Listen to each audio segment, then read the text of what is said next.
सभी स्टूडेंट को मेरी तरफ से प्यार भरा और दिल से नमस्कार। और मैं लेके आ चुका हूँ आपके सामने आरपीएफ कांस्टेबल के टॉप पेपर क्वेश्चन लेके आ चुका हूँ। कम समय में मैं ज़्यादा पढ़ाने की कोशिश करूँगा। बहुत सारे बच्चों का कमेंट आ रहा है, सर आप इस क्लास को थोड़ा सा स्पीड से करवाइए जो कि हमारा भी समय बचे और इस क्लास को हम बेहतर से पढ़ सके। उसके लिए मैं बहुत बहुत धन्यवाद व्यक्त करता हूँ जो बच्चे कमेंट करते हैं और मेरे को क्लास पूरी देखने के बाद बताते हैं सर कि यहाँ पर हमें ये प्रॉब्लम लगी है और इसका आप डाउट सोल्व कीजिए। तो पहला क्वेश्चन देखेंगे कि हमें क्या कहता है। भारत की दुर्दशा किसकी प्रसिद्ध करती है। एक पुस्तक है, उसका नाम है भारत की दुर्दशा, यानी जो भारत की स्थिति है उसका वर्णन है। तो मैं ये बताऊंगा मेरे स्टूडेंट, यहाँ से आपका उत्तर क्या होगा।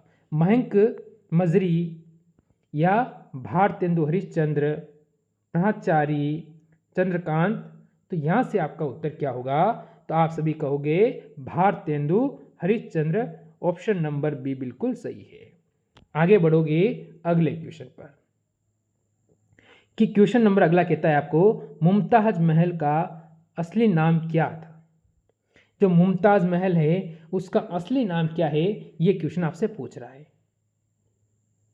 तो अंजुमन बानो बेगम क्या हो सकता है, लाडली बेगम, गुलबंद बेगम, रोशन आरा। अब आपको बताना है कि उसका असली यानी ओरिजिनल नाम क्या है। तो सभी स्टूडेंट कहेंगे सर ऑप्शन नंबर ए बिल्कुल हमारा यहाँ से सही रहेगा। अगला क्वेश्चन देखो, महात्मा गांधी जी ने हिंद स्वराज पुस्तक कब लिखी थी। महात्मा गांधी ने हिंद स्वराज जो पुस्तक थी वो कब लिखी, आपको उसके बारे में पूछ रहा है। तो मेरे स्टूडेंट कहेंगे 1908, 1909, 1919, 1907। तो यहाँ से जो कहेंगे ऑप्शन नंबर बी 1909 वो बिल्कुल सही हो जाएंगे। आगे बढ़ो अगले क्वेश्चन पर, वह प्रदेश कौन सा था जहाँ बाबा रामचंद्र ने किसानों को संगठित किया था। वो प्रदेश आपको बताना है जहाँ पर बाबा रामचंद्र ने क्या किया था, किसानों को संगठित यानी सभी को एकत्रित किया था। अवध, बिहार, बंगाल, लखनऊ। अब यहाँ से मेरे स्टूडेंट बताएंगे कि हमारा उत्तर क्या रहेगा। तो हमारा उत्तर रहेगा अवध। ऑप्शन नंबर ए बिल्कुल सही रहेगा। यहाँ पर आगे चलो, किसने अहमदाबाद टेक्सटाइल लेबर एसोसिएशन की स्थापना की थी। उनका नाम क्या है, आपको बताना है। तो आप सभी क्या कहोगे। पहले एक चीज़ बता दूं, इसकी स्थापना कब हुई थी। तो इसकी स्थापना हुई थी 1918 के अंदर। ये सन आपको याद रखना है, इम्पोर्टेंट होता है। और करने वाले थे Mahatma Gandhi. Option number A यहाँ पर भी सही रहेगा। आगे बढ़ जाओ अगले क्वेश्चन पर, बारदोली सत्याग्रह का नेतृत्व किसने किया था। बारदोली जो सत्याग्रह हुआ था उसका नेतृत्व किसने किया था। अब ऑप्शन क्या है यहाँ से, सरदार वल्लभ भाई पटेल, महात्मा गांधी, विठुल भाई पटेल, महादेव देसाई। अब आप क्या कहोगे, सरदार पटेल की जो एक मूर्ति बनी हुई है वो कहाँ पर है, गुजरात के अंदर। और उस मूर्ति की स्टैच्यू ऑफ यूनिटी है, उसकी ऊंचाई कितनी होती है, 182 मीटर। ये आपको ध्यान रखना है। यहाँ से एक क्वेश्चन आपके अवश्य बन सकते हैं और ऑप्शन नंबर ए भी बिल्कुल सही है, सरदार वल्लभ भाई पटेल। आगे बढ़ो अगले क्वेश्चन पर, 1934 में बनी बिहार सोशलिस्ट पार्टी के सचिव कौन है। यह आपको बताना है कब बनी थी ये पार्टी, 1934 में। ये ध्यान रखना, पार्टी का सन आपसे पूछ सकता है और उसके संस्थापक कौन है, उसके सचिव कौन है, कुछ भी पूछ सकता है क्वेश्चन। जयप्रकाश नारायण, चिंतन दास, आचार्य नरेंद्र देव, रामवर्त। तो आप सभी क्या कहोगे यहाँ से मेरे स्टूडेंट, तो आप सभी कहोगे जय नारायण प्रकाश। ऑप्शन नंबर ए यहाँ पर भी बिल्कुल सही रहेगा। चलो मेरे सारे स्टूडेंट बताएंगे इसका उत्तर। आखिरकार आप इस क्वेश्चन का उत्तर आपका क्या रहने वाला है। क्वेश्चन का कहना है 1940 में रेडिकल, ये आपको ध्यान रखना है, डेमोक्रेटिक पार्टी का गठन किसने किया था। या आप क्या कहोगे यहाँ से। अब आपका उत्तर क्या होगा, यहाँ से इंद्रसेन या राय। आगे आप कहोगे कि सचिंद्रनाथ या ठाकुर। आपका उत्तर क्या रहेगा यहाँ से बताना है। कर्पूरी ठाकुर तो ये हो नहीं सकती है, और आप यहाँ से कहोगे क्या होगा, जल्दी बताओ। अब आपके सामने 3 ऑप्शन है, इंद्रसेन भी मैं काट दूंगा। अब यहाँ से बताओ क्या है आपका, तो सचिंद्र नाथ यानी ऑप्शन नंबर मेरे स्टूडेंट सी बिल्कुल सही रहेगा इसमें। आगे बढ़ जाओ। गीतांजलि का अंग्रेजी संस्करण कब प्रकाशित हुआ था? गीतांजलि पुस्तक है किसकी, ये आपको बताना। क्या बता सकता है मेरे को, क्या इस पुस्तक किसकी है? कोई बता सकता है क्या? मेरे को कमेंट कर सकता है कि ये पुस्तक किसकी है? ज़रूर ज़रूर आप कमेंट करोगे मेरे को। तो ये हुआ था 1912 यानी 1 नवंबर 1912 के अंदर इस पुस्तक का अंग्रेजी में संस्करण हुआ था, ये आपको याद रखना है। आगे बढ़ो। बाल गंगाधर तिलक को लोकमान्य का विशेषण कब दिया गया था? बाल गंगाधर तिलक को स्वदेशी आंदोलन में, क्रांतिकारी आंदोलन में, होम रूलिंग आंदोलन में, भारत छोड़ो आंदोलन। तो आप क्या कहोगे, यहाँ से बताना है। तो आपको बता दूं मैं कि यह जो इनको दिया गया था वो दिया गया था क्रांतिकारी आंदोलन में, यानी कब? 1897 में। ये कब दिया गया था? 1897 में दिया गया था क्रांतिकारी आंदोलन के अंदर। आगे बढ़ो। लंदन में इंडियन होम रूल सोसाइटी को प्रारंभ किया था। आखिरकार इस सोसाइटी को लंदन के अंदर किसने प्रारंभ किया था? ये क्वेश्चन आपसे पूछ रहा है। अब बताएंगे मेरे सारे स्टूडेंट अपना यहाँ से उत्तर। तो क्या कहोगे? श्यामजी कृष्ण वर्मा। तो श्यामजी कृष्ण वर्मा यानी मेरे स्टूडेंट ऑप्शन नंबर डी हमारा यहाँ पर भी बिल्कुल सही है। आगे बढ़ो अगले क्वेश्चन पर। अगला क्वेश्चन आपको क्या कह रहा है, जल्दी से उत्तर बताएंगे। इंडिपेंडेंस लिंक की स्थापना किसने किया था? ये आपको बताना है। यहाँ से हमारा उत्तर होगा क्या? तो सभी स्टूडेंट कहेंगे यहाँ से मोतीलाल नेहरू, जवाहरलाल नेहरू, महात्मा गांधी, रास बिहारी बोस। तो सारे स्टूडेंट कहेंगे यहाँ से सर ऑप्शन नंबर डी रास बिहारी बोस हमारा बिल्कुल सही रहेगा। आगे बढ़ो। गदर पार्टी की स्थापना कहाँ हुई थी? तो गदर पार्टी की जो स्थापना हुई थी, पहले इस पार्टी की स्थापना अंग्रेज़ों को जड़ से ख़त्म करने के लिए 1913 में की गई थी। ये आपको ध्यान रखना है। एक मिनट सही कर देता हूँ मैं, आपको सही ना दिखे। तो 1913 के अंदर अंग्रेज़ों को ख़त्म करने के लिए, ये आपको ध्यान रखना है, अंग्रेज़ों को ख़त्म करने के लिए इस पार्टी की स्थापना की थी। तो आप कहोगे संयुक्त राज्य अमेरिका में। ऑप्शन नंबर डी बिल्कुल सही है। आगे बढ़ो। पटना 1913 में अनुशीलम समिति की एक शाखा का स्थापना किया गया था। किसके द्वारा किया गया था? इसके बारे में अभी मैंने क्वेश्चन में बताया था आपको। नाम है सचिंद्र नाथ।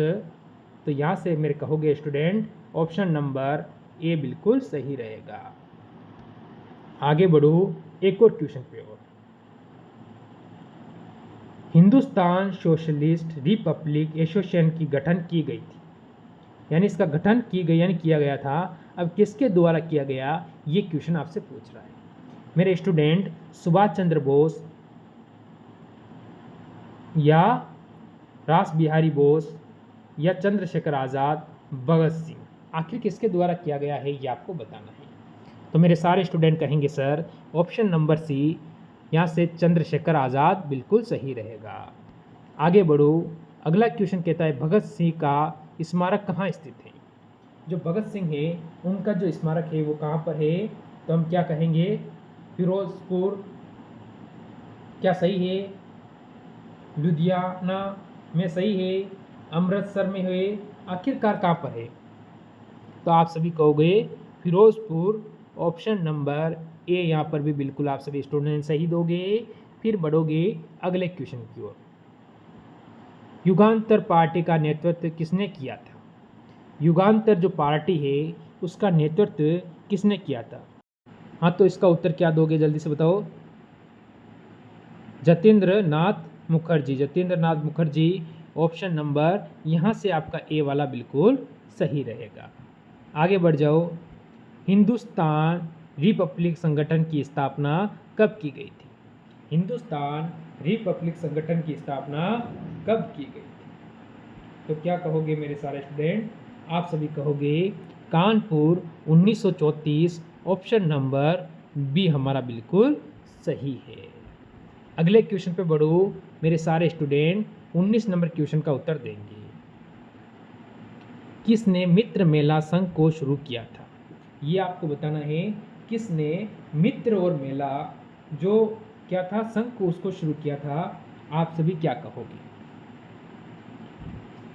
तो आप सभी कहोगे श्याम जी कृष्ण वर्मा, विनायक दामोदर सावरकर, लाला हरदयाल, मोहन सिंह पकना। तो आप क्या कहोगे? सभी स्टूडेंट कहोगे option number B Vinayak Damodar Savarkar. Option number B बिल्कुल सही है। आगे बढ़ो। सुभाष चंद्र बोस को किसने देश नायक कहा था? सुभाष चंद्र बोस को किसने देश नायक कहा था? ये आपको बताना है।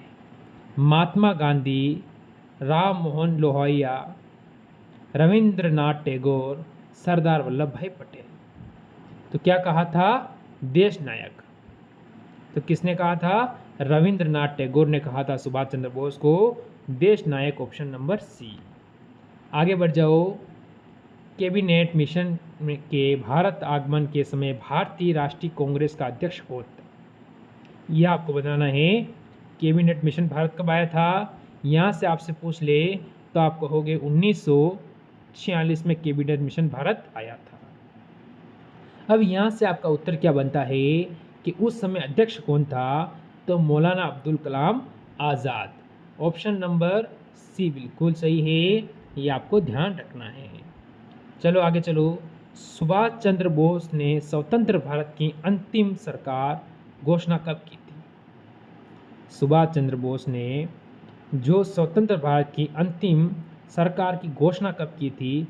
क्वेश्चन आपसे पूछ रहा है मेरे मित्र। 21 सितंबर 1943 में, 22 सितंबर 1943 में, 23 सितंबर 1943 में, 24 सितंबर 1943 में। अब सभी स्टूडेंट यहाँ से अपना उत्तर देने की कोशिश करेंगे। सभी कहोगे 21 सितंबर 1943। ऑप्शन नंबर ए यहाँ से बिल्कुल सही है। आगे बढ़ो। अगला क्वेश्चन कहता है सुभाष चंद्र बोस के त्यागपत्र के बाद भारतीय राष्ट्रीय कांग्रेस का अध्यक्ष कौन हुआ था? यह आपको बताना है कि सुभाष चंद्र बोस ने जब भारतीय राष्ट्रीय कांग्रेस से अपना त्यागपत्र सौंपा था उसके बाद भारतीय राष्ट्रीय कांग्रेस का उसके बाद अध्यक्ष कौन बना था? अब ऑप्शन की ओर जाओगे आप तो मौलाना अब्दुल कलाम आज़ाद, महात्मा गांधी, डॉक्टर राजेंद्र प्रसाद, सरदार वल्लभ भाई पटेल। तो ये doctor Rajendra Prasad option number C, ये वही है जो भारत के प्रथम क्या थे? राष्ट्रपति। भारत के प्रथम राष्ट्रपति थे डॉक्टर राजेंद्र प्रसाद। आगे बढ़ो कि गांधी इरविन समझौते के हस्ताक्षरित होने किसने महत्वपूर्ण भूमिका निभाई? जो हस्ताक्षरित हुआ था गांधी इरविन समझौता में, उसकी जो महत्वपूर्ण भूमिका किसने निभाई थी? ये आपको बताना है। मोतीलाल नेहरू, पंडित मदन मोहन मालवीय, तेज बहादुर, चितानी। ठीक है, चिंतामणि तो ये तो होगा नहीं। अब आप कहोगे तेज बहादुर। ऑप्शन नंबर सी यहाँ से बिल्कुल सही रहेगा।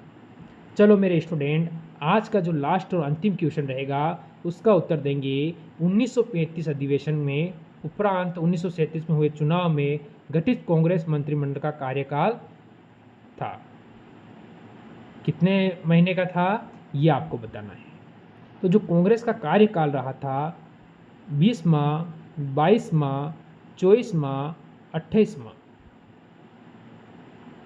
ये मेरे स्टूडेंट आप सभी कहोगे ऑप्शन नंबर डी 28 माह। 28 माह बिल्कुल सही रहेगा। Option number D. तो ये थे आज के टॉप क्वेश्चन। ज़रूर कमेंट करना कितने क्वेश्चन आपके सही हुए हैं, और अच्छा लगे तो एक बार से लाइक शेयर कर देना। मिलते हैं कल इसी समय एक और बेहतर क्लास के साथ। मेरी तरफ से सभी से अलविदा लेता हूँ। जय हिंद, जय भारत।